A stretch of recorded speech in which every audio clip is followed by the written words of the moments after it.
Hey everybody, it's Suze from Revelation Quilts.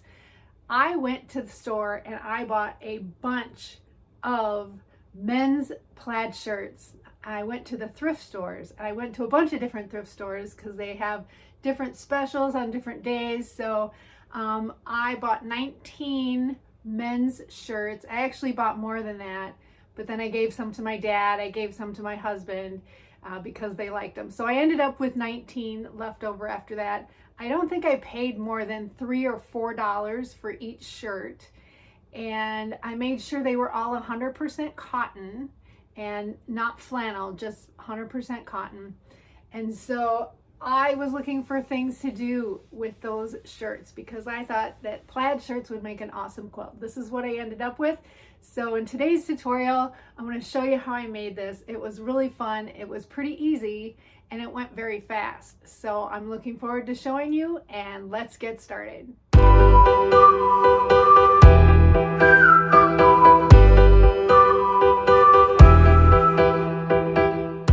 So once you've deconstructed your shirts, which really just consists of cutting out the seams into and making them into usable fabric, and I just ironed each shirt, so you know how shirts end up kind of wrinkled. And I'm just going to cut 6-inch strips out of this shirt. And the nice thing about when they make men's shirts, they usually do a pretty good job of keeping the stripes straight. And so it's been very easy to cut these. And so just a 6-inch strip like so. And then out of these 6-inch strips, you're going to cut 6-inch squares. So cut your strips first, and then you'll cut each strip into squares. And I usually like to make sure I'm starting with a straight edge to cut. Your stripes don't have to be perfect, but it helps if they are as close as possible to straight up and down. Anything smaller than 6 inches, I'm putting in a different pile because I have plans for that. And so now you have your 6-inch square, and the next step we will, I'll show you how to cut those up. So here we have our 6-inch square, and here's how we're going to cut all of our 6-inch squares. Just going to turn it this way so that it's a diamond facing you. And we're going to look at the points, the top point and the bottom point. And we're going to line up our rulers so that the 3/4 inch line of the ruler goes right down the center of this 6-inch square. And then we're just going to cut a triangle from this side. And we're going to turn it over and do the same thing. Take our 3/4 inch line of our ruler and line it up for the top point and the bottom point. And then just cut right along there. So for each 6-inch square, we will end up with 2 triangles and a strip. And that's all the cutting that we need to do for this block. And so I'm just going to make a pile of each of these. So these triangles will go in one pile, and all of my strips will go in another pile. And so that is how I am cutting up my shirts. So here's what I ended up with. I've got all of my triangles in different piles depending on, you know, the fabric, and then I've got all of my strips. So the next thing we're going to do is we are going to sew these together, and I'm going to sew them together in a random way. So when I sew these together, I'm just going to take one of my long strips, and then I'm going to take one of my triangles, and I'm going to sew a triangle onto the edge of my long strip. And the thing I've noticed about these is these triangles are super stretchy. And so when I lay this on there, I'm just going to make sure that it is just laying on there without stretching it, right along the edge like that. and I'm just going to put it under my machine, and I'm not going to stretch it at all. I'm just making sure it's lined up. I'm not stretching it, and I'm just going to let my machine do the work and sew right along that line. I'm going to hold it in place just so it's lined up, but I'm definitely not going to stretch it at all.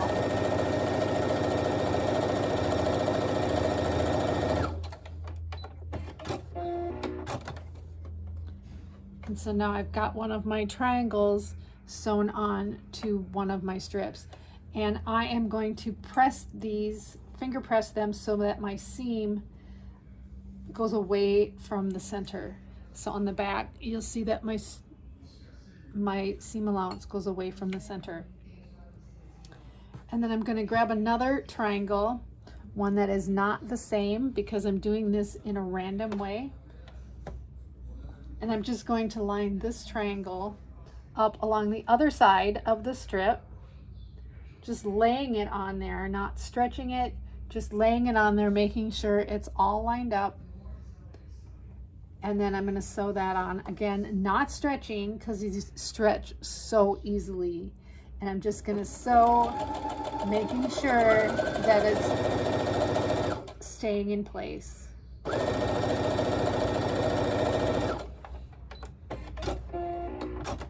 And again, I'm going to finger press these away from the center.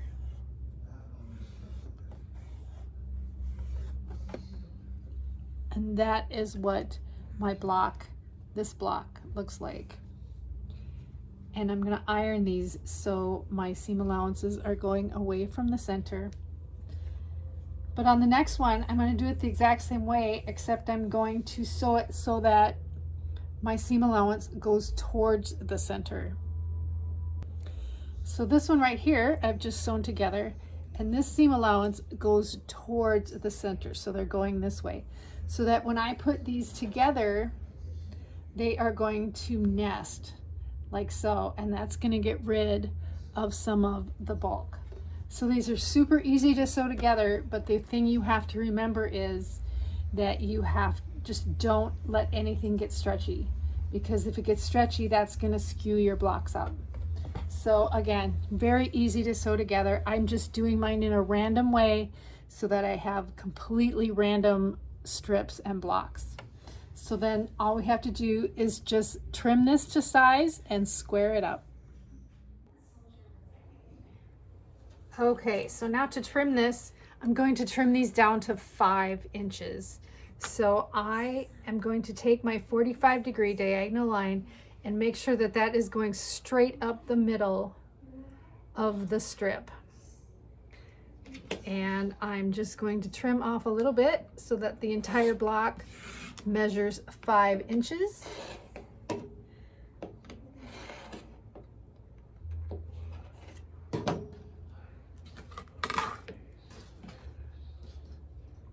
And then turn it around and do the other side.